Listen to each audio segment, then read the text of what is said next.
everybody. I'm Evie Roberts, and this is my podcast, Talking in the Dark. Welcome.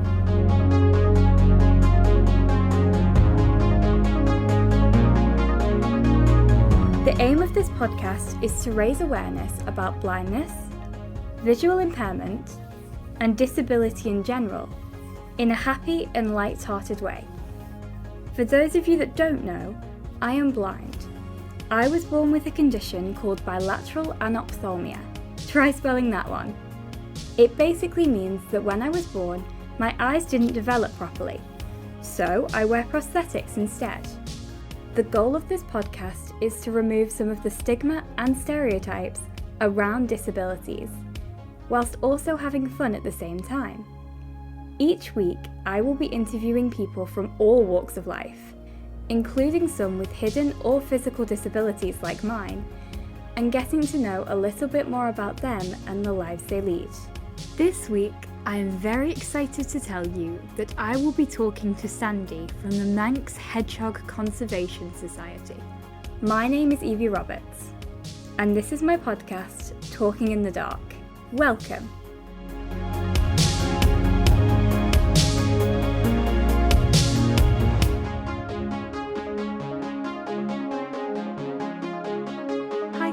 How are you? Hello, Evie. I'm very well and very honoured to be here as part of your podcast. Thank you. Oh, it's such a privilege to have you. How's your day going so far? My day is going well. Busy with hedgehog calls, but yeah, all good. That's great. So you are here today to talk about the Manx Hedgehog Conservation Society and the lovely work that you guys do. So when was the Manx Hedgehog Conservation Society set up and what was the inspiration behind it? Okay, yeah, great question. The charity Manx Hedgehog Conservation Society was founded in 2015, and it was because 4 years before that I'd actually found two very sick, small, juvenile autumn hedgehogs lying in wet leaves, and they were not curled up, which is never a good sign, and they just looked so sick, and I was like, oh no, I better take these guys home. And that's exactly what I did, and I really didn't know if they were going to be alive the next morning, but what I did helped them, and they went on to be adult hedgehogs and eventually released.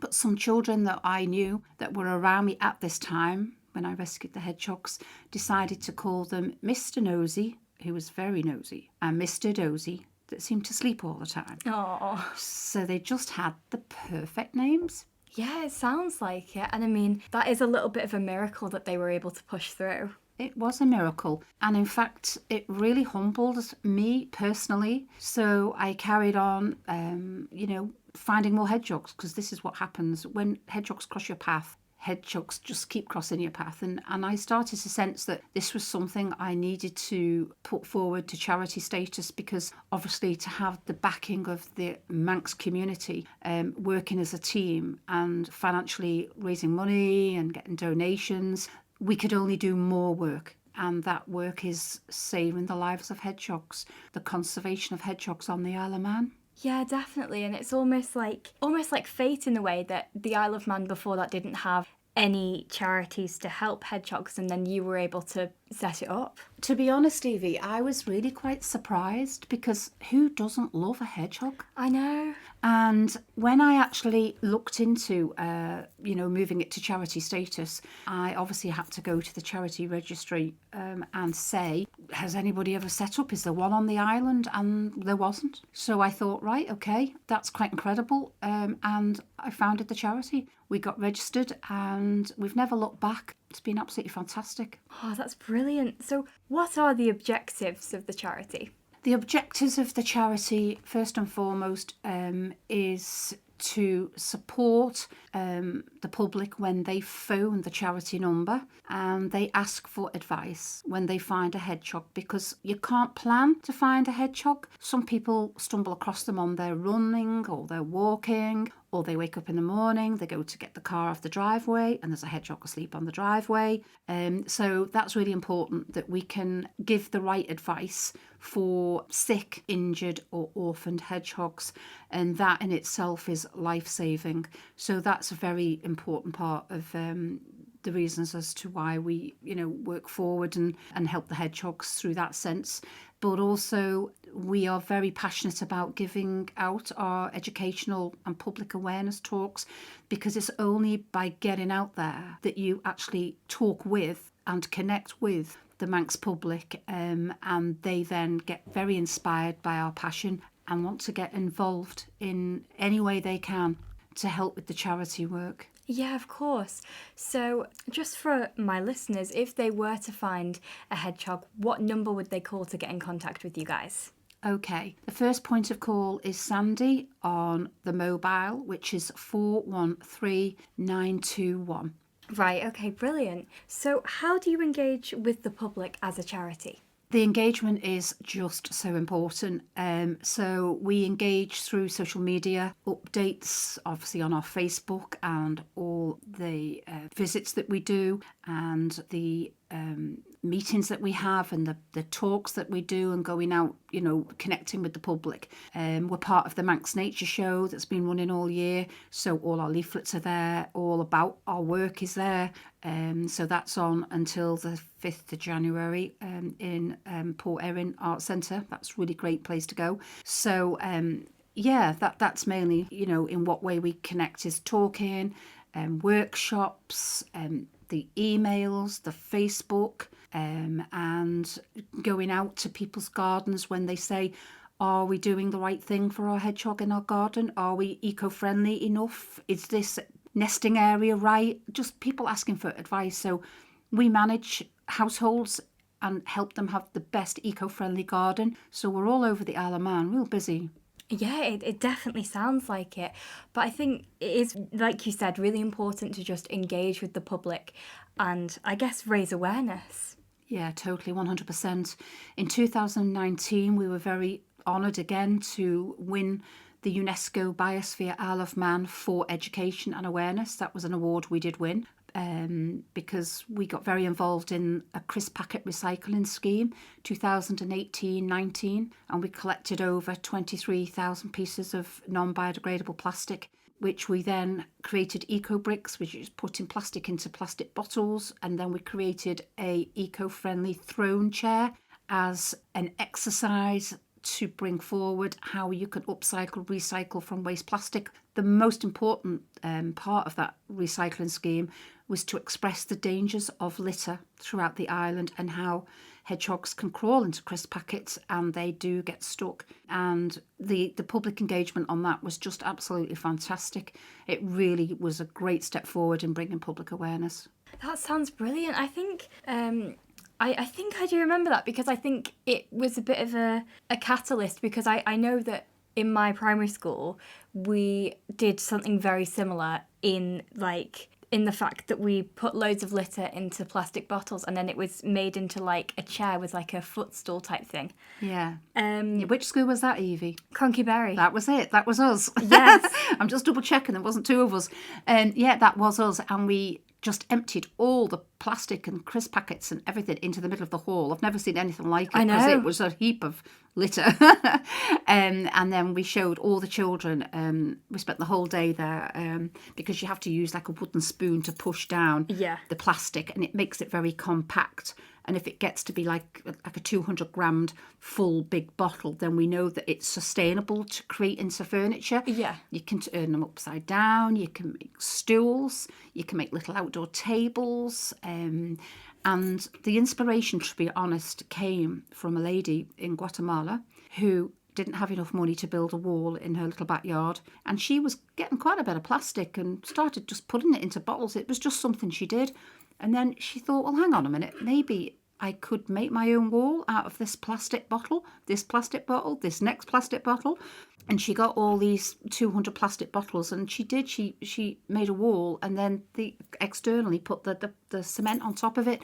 And all the villagers were like, wow, that's quite incredible. So they decided that they were going to build a school And that's what they did out of bottles. And they turned the bottles upside down and made stools for the children to sit on. So, that in itself was so inspirational. And it was 1 year of hard work, connecting big time with our educational side, schools, youth clubs, all sorts of people from all different levels. It was just brilliant. Yeah, I mean, it sounds like such a phenomenal project, but how did you end up hearing about, was it just through social media, the lady in Guatemala? Well, when I realised that we were going to have a lot of crisp packets, I thought, well, we're collecting them, so I just don't want to put them into the amenity sites for burnables. So I thought, let's just come up with this idea. And I had this idea of putting the plastic into bottles, but I'd never really met anyone before. So I put it into Google. And I was just like, wow, this amazing lady's obviously had the same idea, but wow. Yeah. It went real big, Took it to the extreme almost. I mean, our incredible throne chair was amazing, but to build a school out of eco bricks, wow. I mean, that is just amazing. But what we did is on that day, Evie, if you remember, you were part of it. I do remember, yes. Yeah, we also had some children writing some messages on the inside of the metallized plastic of the crisp packet saying, save this planet, no more plastic. And they were all put inside the bottles. So all those bottles contain really empathic messages on concerns for planet Earth. I mean, that is brilliant. Like, I think that's such a great thing to do, to have messages in there as well. Yeah, brilliant. Yeah, it was good. It all came together, yeah. Mm-hmm. So we are in winter now, which is hibernation period for many animals. Can you tell me about the hibernation process for hedgehogs? Very interesting. Hibernation. Hey, if only us humans could hibernate. I know, go to sleep. it'd be so great. Yeah, it would save on fuel bills and food and everything. And let's be honest, it is freezing today. I know. It's been freezing all week. I woke up this morning and my alarm goes off at 7:30, right? So I woke up this morning, I was like, do I have to get up? Yeah, do I have to put my big toe out of the bed? Yeah. Well, can you imagine how hedgehogs must be feeling? Well, yeah, definitely. Yeah, and it's interesting that you've gone on to that subject of the weather changing and becoming cold, because clearly nocturnal, hedgehogs are nocturnal. The hedgehogs that are and resemble a pineapple size have pretty much gone into hibernation. The ones that are more grapefruit size, which are the first litter hedgehogs of this year, followed by the orange-sized hedgehogs that are now in trouble because they were born much later in the year. They cannot get their fat reserve up enough to survive hibernation. And it's an incredible, fascinating thing, hibernation, because their heartbeat has to drop down from 90 beats a minute to 10. The body temperature then falls with it. They become immobile and they curl up in a ball so tightly you cannot even see anything. And they make a very strange sound if they get disturbed. And you know then that they're definitely in hibernation, because if they were touched or slightly moved, they give off this sound that you don't normally hear. And so as much as they're asleep, they're also aware of what's going on around them, which is quite incredible. But that fat reserve that they've built up all year, eating slugs, snails, worms, whatever, is what sustains life for them through hibernation. So that releases energy back into their system, their bloodstream, and that is what keeps them alive. So if we carry on with this cold weather, or it was to get even colder for a longer spell, then the grapefruit size and the orange size hedgehogs that are on walkabout,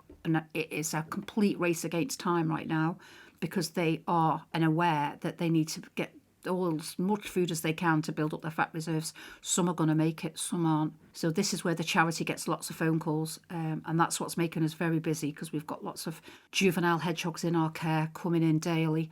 We've also worked with a group of foster carers, which I manage, and I also work with Duke of Edinburgh students from this school, Ballacomine.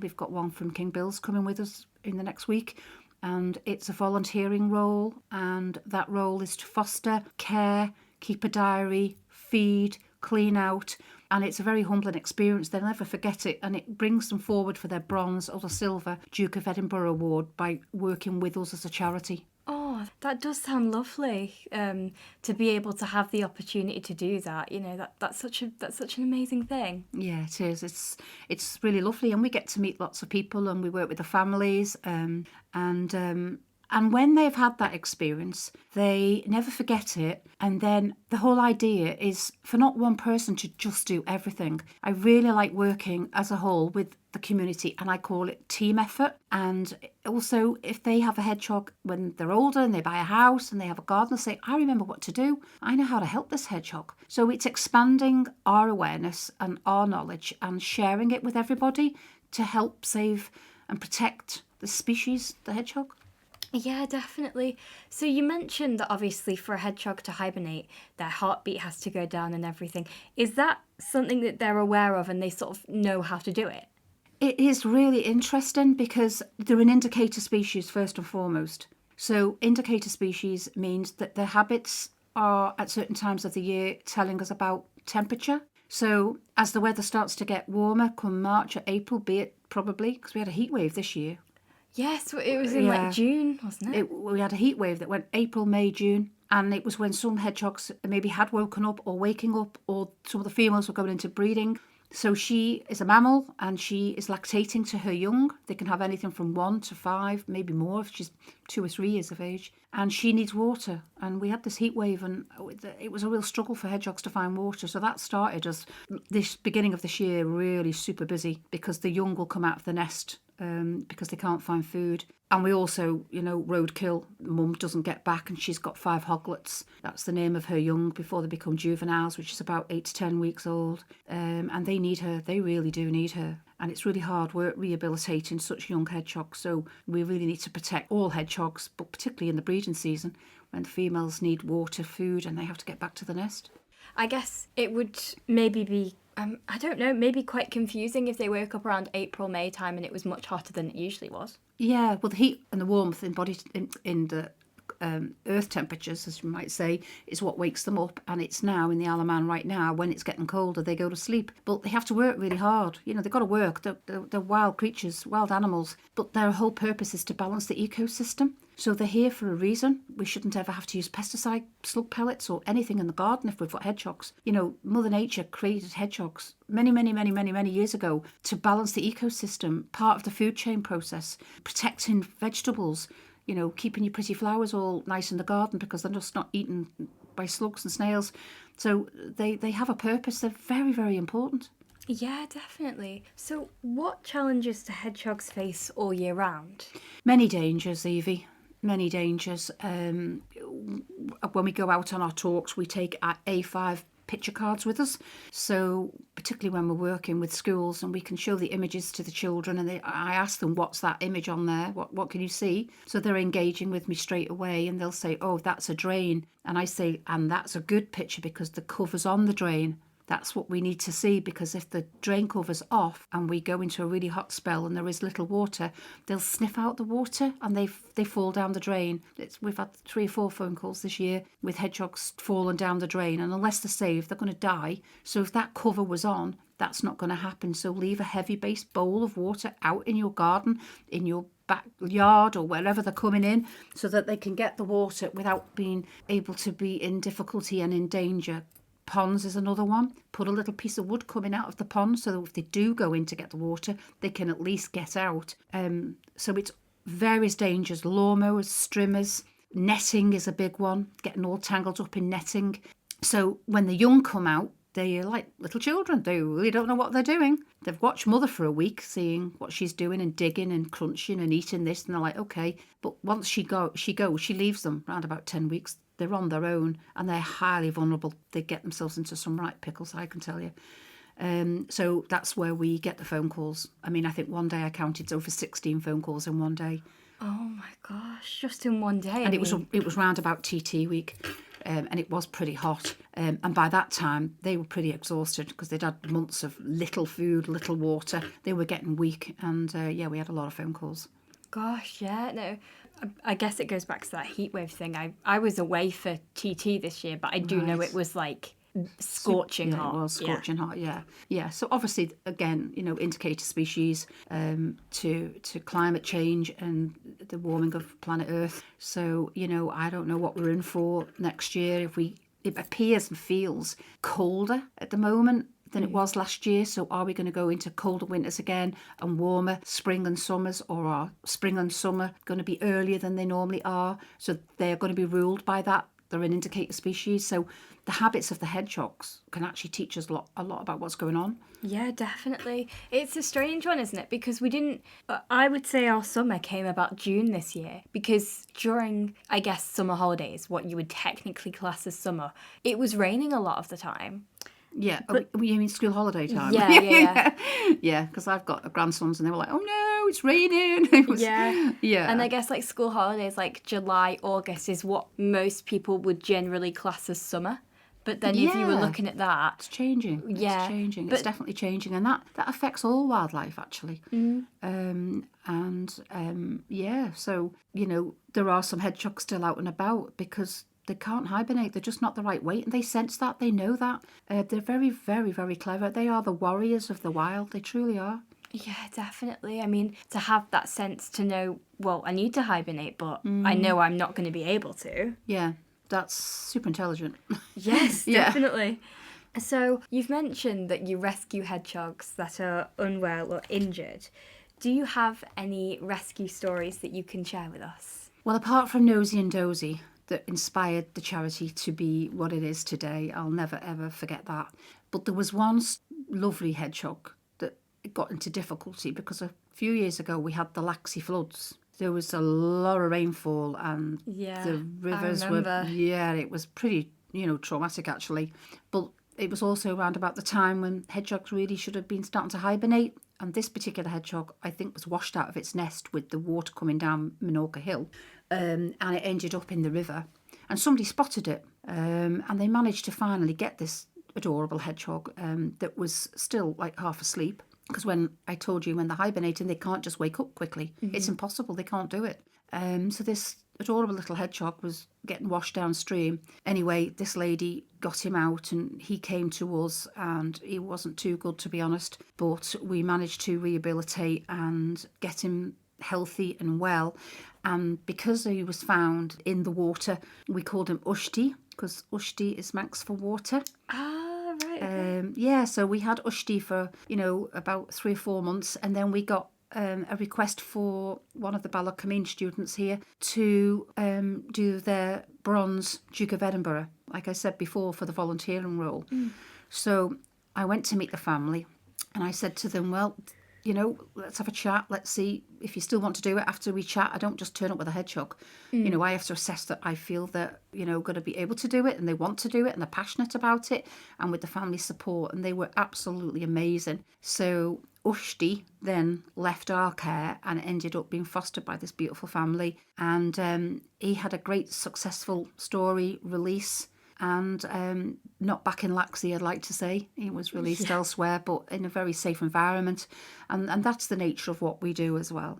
Oh, that's brilliant. I guess in amongst all the work that you do, you must have some really sort of inspirational, humbling moments where it really sort of resonates with you that what you're doing is an amazing thing. Yeah, I mean, you've got to want to care. You've got to want to also protect the environment. I'm very passionate about the environment and the Isle of Man. I myself was brought up in the country. I was brought up on a farm, so I was always surrounded by wildlife and animals, and I'd take myself off for long walks in the fields and watch the birds and find a hedgehog and you name it. When you're brought up in the country, you're just totally connected to the wildlife. It's never left me, really. It never will. I love walking in glens and woodlands and conservation areas, and because the hedgehogs are all part of that. It's the cycle of life. So I'm interested in all of it. Also, we do workshops on wiggly worms are wonderful, because wiggly worms are wonderful. They are our unsung heroes. They are a very important part of the hedgehog's diet, and obviously are wild birds. So I'm always interested in areas that are not so plentiful of earthworms and why. So I'm conscious of the whole food chain cycle for hedgehogs particularly, obviously. Definitely, yeah. So what should someone do if they find a sick, injured or orphaned hedgehog? Okay, well, if you find a sick, injured, orphaned or just concerned, or it's out in daylight hours, then you can call the charity on 413921. That's quicker than sending an email or a message because, we are busy, and, if a hedgehog is in danger or is really sick, then we need to respond quickly. So a phone call, and if for some reason we can't take it, we'll get back to you ASAP, but we take most calls as and when they come in. Right, okay. So is there anything that someone could do to help out if they, say, found a hedgehog in their garden? Yeah, if they found, say, a hedgehog awakens in somebody's garden, they might not have even known they had one there. They might not have even realised it was even hibernating. But sometimes when people start doing their gardening or cutting back bushes and all this sort of stuff in the spring, summer, it can disturb a hedgehog, and then suddenly they realise they have got a hedgehog. So that's usually where they phone me, and I come and look at their garden, and, it's usually a great habitat area. I say you're very honoured to have a hedgehog in your garden. And these are the things to keep it safe. I'll check the drains. If there's a pond, I'll say, please put a piece of wood sticking out of that because it's going to drown if it gets in there. And they're like, brilliant, that's great. Should we make a hedgehog house? Yeah, let's make a hedgehog house. We can make that out of natural log piles. We just did a workshop with Balafo Church community and the Wildlife Trust. We worked together a couple of Sundays ago about the awareness of the dangers for hedgehogs, and we actually created a most natural, gorgeous little hedgehog house and then covered it with sticks and leaves and twigs and everything. It was just absolutely brilliant. And then we had a little tunnel with eco-friendly inky bits that they can have for footprint, so we can check to see what's going through it to get to the little house. I actually went there on the way to Ramsey the other day, and I can't see any little footprints yet. So a hedgehog hasn't resided yet.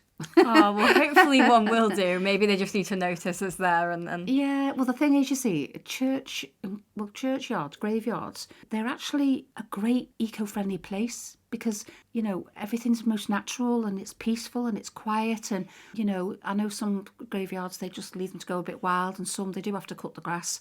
But it's actually a very sacred area. It's a very safe place for wildlife. And let's hope maybe a hedgehog might just come across that and say, yep, I'll stay in here for a little while. Yeah, hopefully. So sort of leading on from that, what is a hedgehog's natural habitat? Well, their natural habitat is hedge, deep into the hedges. They're rather fond of pampas grass, anything that's thick, dense, protective. They are fantastic at hiding because they are fantastic at looking after themselves in that area. But that also comes with a bit of a danger because then when they awaken out of hibernation, out of the hedge or the overgrown bushes, they can just sort of come into the garden and just get themselves together because they've lost 40% of their weight. They haven't had anything to eat for months, any water for months. And that's why they have to have an abundance of fat reserve because they'll could lose up to 40% of their weight if they've gone for 4 to 5 months. It's a hibernation. So, so it's important that we actually look around the area before we start cutting the grass and trimming the hedges because they're sort of in those areas. Yeah, definitely. So what can people do to support the preservation of hedgehogs? If they have one of our talks or come to one of our talks or take our informative leaflets, which are very informative, they can be aware of their area, their garden. They can be aware of the dangers because they've learnt about the dangers. And I mean, that in itself, even children, when we talk to them, picking up crisp packets that are floating across the pavements, that it's not their crisp packet, but they're aware that they could maybe save a hedgehog's life in the night if they pick it up. Although they might never know that, they think there could be a chance that they could save a hedgehog's life. So our talks are so important. I cannot stress how important it is. And I went to a talk in St John's and I met a lady who was 86 and I couldn't believe it. She said she'd never seen a hedgehog. Really? And that was quite alarming. But most people come across them in the gardens or unfortunately observe them as part of the island's roadkill. And 8.5 years into founding this charity, and obviously the roadkills are very disturbing because if there was to be a female that had been killed on the road, she's got young back at the nest. If it's a male, he needs to be part of the breeding cycle for the hoglets to be what they are from the female. So we don't want any dead hedgehogs on our roads. So in the last couple of weeks, we have just had our first batch of hedgehog awareness signs, which is not part of DOI, so they can be erected on your boundary of your property, your fences, a tree, anywhere to bring awareness from people passing on that road. Oh, we better slow down. There's a sign there saying, slow down, hedgehogs crossing, and it's got our logo on it, and we are really passionate and excited about this, because what more can we do is to try and get these signs out there. So we've sold our first 3 in the first few days, and I think this is just going to really make people think, and I really don't know how and what else we can do to get that message about hedgehogs awakening. They could be out on the roads, breeding season, be very careful. There's a whole season of times when they're in danger, and let's just drive carefully. And if there's any concerns with hedgehogs on the road, we do advise people to be very careful, get out of their car safely and just move them to the perimeter or over a hedge, get them off the road if they're still hopefully alive. Yeah, definitely. I mean, those signs sound like such an amazing thing, and hopefully you'll be able to get lots of them out and about to make people aware. Well, 100%. And for every 2 that we sell, we can put that money towards getting more made. So it's about getting the message out there, bringing that awareness, selling them to create more funding so we can make more signs. So, it's really important. That's a real big step for us this year. Yeah, absolutely. It sounds like a brilliant thing. Well, thank you so much for coming on the podcast. I really appreciate you coming to talk to me today. Oh, Evie, it's been an absolute honour. It's been a privilege. It's our passion. You've asked some absolutely great questions, so I think you've done your homework too. And onwards and upwards, Evie. And let's just keep protecting the species, the beautiful hedgehog. Yes, 100%. And thank you to my audience for listening, and I will see you all next time.